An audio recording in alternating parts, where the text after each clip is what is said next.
أعوذ بالله من الشيطان الرجيم بسم الله الرحمن الرحيم اللهم صل على سيدنا محمد وعلى آل سيدنا محمد وبارك وسلم۔ السلام علیکم ورحمۃ اللہ وبرکاتہ۔ جیسے کہ پچھلی ویڈیو میں نے آپ سے ذی الحج کے ان 10 ایام کی مختصر فضیلت کا ذکر کیا تھا، جن ایام کی اللہ رب العزت قسم کھا کر اس کے تقدس کو بیان کرے، ان ایام کی اہمیت میں کسی قسم کا شبہ و شک باقی ہی نہیں رہتا۔ قرآن عظیم اللہ نے اپنے محبوب حضرت محمد صلی اللہ علیہ وسلم کے ذریعے ہم تک پہنچایا۔ مقصد ان احکام آیتوں پر غور و فکر کر کے اپنی اصلاح کرنا اور دنیا آخرت میں کامیابی حاصل کرنا ہے۔ یہ وظائف کی کتاب نہیں، غور و فکر اور عمل کی کتاب ہے۔ جیسے حضرت یونس علیہ السلام کی دعا ہے، لا الہ الا انت سبحانک انی کنت من الظالمین۔ ہمیں اپنے نبی صلی اللہ علیہ وسلم نے بھی اس دعا کا حوالہ دیا کہ ان کلمات کے ذریعے جو دعا مانگی جائے قبول ہوگی، مگر ہم اس کو 1.25 لاکھ وظیفہ بنا کر پڑھنے لگے۔ اصل مقصد جو اس دعا پر غور فکر کرنے کی تھی وہ اس راز کو سمجھنا ہے جس سے ہم اس پر پریشانی اور یا آزمائش سے بچ سکیں جس میں ہم اس وقت مبتلا ہوتے ہیں، جس وقت ہم ان کلمات کو ادا کرتے ہیں۔ یعنی ہم اس بات کا ایمان اور یقین رکھتے ہیں کہ اللہ لا الہ الا اللہ کے سوا کوئی بھی میری پریشانی اور مشکلات کو دور کرنے والا نہیں۔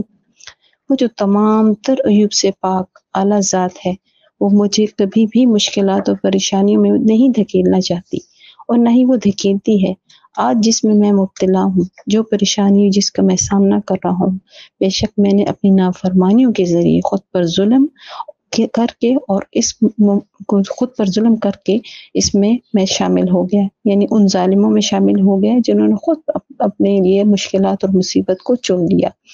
اصل روح ان کلمات کی یہی ہے کہ ہم اللہ سے اپنے بد اعمال کی توبہ کریں، اپنی خطاؤں کی توبہ کریں، اللہ کی طرف لوٹ جائیں اور اسی سے مانگیں اور واحد اسی پر بھروسہ رکھیں کہ جو بھی خوشی آنی ہے وہ اللہ ہی کی قدرت اور حکم سے مجھ تک پہنچنی ہے، اور جو بھی میری تکلیف ہے دور کرنے والی ذات صرف اور صرف واحد میرا اللہ ہے۔ تو ان 10 دنوں میں اللہ اپنی طرف اپنے قرب کے لیے ہمیں بلاتا ہے۔ اللہ سے نفلی عبادتوں کے ذریعے قرب حاصل کرنے کا یہ سب سے افضل ایام ہے۔ اس مہینے میں خاص کر ان دنوں کی اہمیت 2 فرض عبادات سے بھی بڑھ جاتی ہے، ایک فرض عبادت اور ایک واجب، ایک حج اور دوسری قربانی ہے۔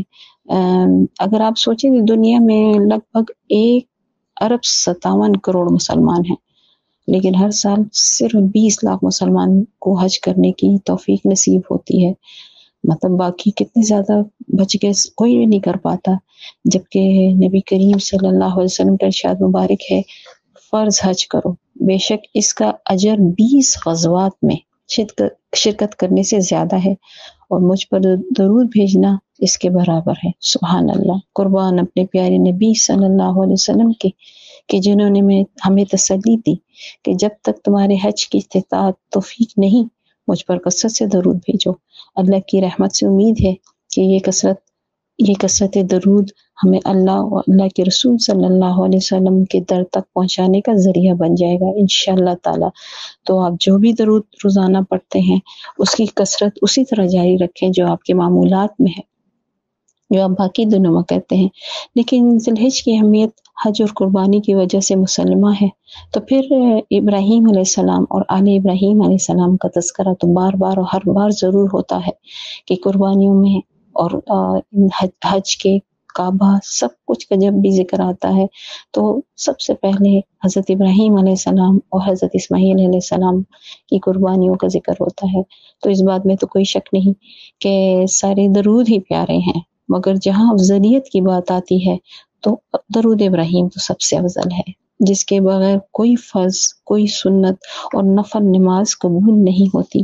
جو درود نماز کے اندر ہو وہ پیارے میٹھے نبی حضرت محمد صلی اللہ علیہ وسلم کی زبان مبارک سے براہ راست ادا ہوا ہو تو اس کی افضلیت تو ہر ایک پر آشکار ہے۔ تو ان افضل دنوں میں اس افضل درود ابراہیم کو بھی اپنے ورد میں ضرور شامل کریں۔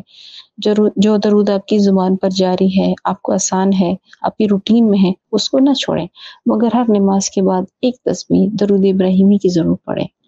اگر 100 مرتبہ ممکن نہ ہو تو کم از کم 60 مرتبہ تو ہر نماز کے بعد ضرور پڑھ لیا کریں، جس سے دن میں آپ کی کل تعداد 300 مرتبہ تو ہو جائے گی، اور اللہ سے قوی امید ہے کہ آپ دوسرے درود کے ساتھ درود ابراہیمی کی کثرت کرنے والوں میں بھی انشاءاللہ شامل ہو جائیں گے۔ یہ قربانی کے دن ہیں، ان 10 دنوں میں اپنے نفس کی خواہشات کو قربان کر کے، دنیاوی مصروفیات کو ترک کر کے درود و استغفار اور توبہ کی طرف رجوع کریں۔ کیا خبر کب بلاوا جائے۔ جو وقت اللہ کا عطا کردہ ہے اس کو قیمتی بنائیں، اپنی زبانوں کو نبی صلی اللہ علیہ وسلم کے ذکر مبارک سے ہر وقت تر رکھیں، ہر وقت درود السلام کے ہدیے نبی کریم صلی اللہ علیہ وآلہ وسلم کی بارگاہ اقدس میں پیش کریں، ثابت کریں کہ ہم زبان کلامی عاشقان رسول نہیں ہیں، بلکہ واقعی ہم اپنی محبوب ہستی سے محبت کرنے والے ہیں، کیونکہ جس سے جتنی محبت ہوتی ہے اتنا ہی اس کا ذکر کیا جاتا ہے۔ احمدوں کو سمیٹ لیں جتنا چاہیں۔ اللہ نے آپ کو ایک کھلی پیشکش دے رکھی ہے کہ آپ کو پیارے نبی صلی اللہ علیہ وسلم کا قول مبارک یاد نہیں کہ آپ صلی اللہ علیہ وسلم کا فرمان ہے، جو شخص مجھ پر درود بھیجتا ہے اس پر فرشتے درود بھیجتے رہتے ہیں جب تک وہ مجھ پر درود بھیجتا رہتا ہے۔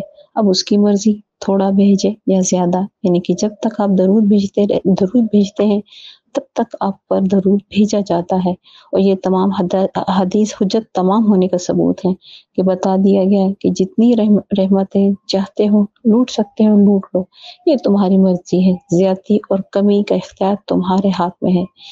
درود، کیونکہ درود تو ہے ہی رحمت، تو اگر آپ کو رحمتوں کو زیادہ سے زیادہ رحمتوں کی بارش میں نہانا ہے تو خوب کثرت سے درود پڑھیں، خوب کثرت سے درود پڑھیں۔ اس چیز کو بنا دیکھیں چلتے پھرتے اٹھتے بیٹھتے اپنی زبانوں کو درود اور استغفار سے تر رکھیں۔ اللہ تعالیٰ اس بات کو، اس درود کے راز کو، اس درود کے رحمتوں کو سمجھنے کی توفیق عطا فرمائے اور اس پر عمل کرنے کی توفیق عطا فرمائے۔ اللہ کرے کہ جب یہ 10 ایام ختم ہو تو آپ اپنے دوسرے درودوں کے ساتھ ساتھ درود ابراہیمی کی کثرت کرنے والوں میں بھی ہمیشہ کے لیے شامل ہو جائیں۔ اللہ تعالیٰ آپ کو آسانیاں عطا فرمائے اور آسانیاں تقسیم کرنے کی توفیق عطا فرمائے۔ السلام علیکم ورحمۃ اللہ وبرکاتہ۔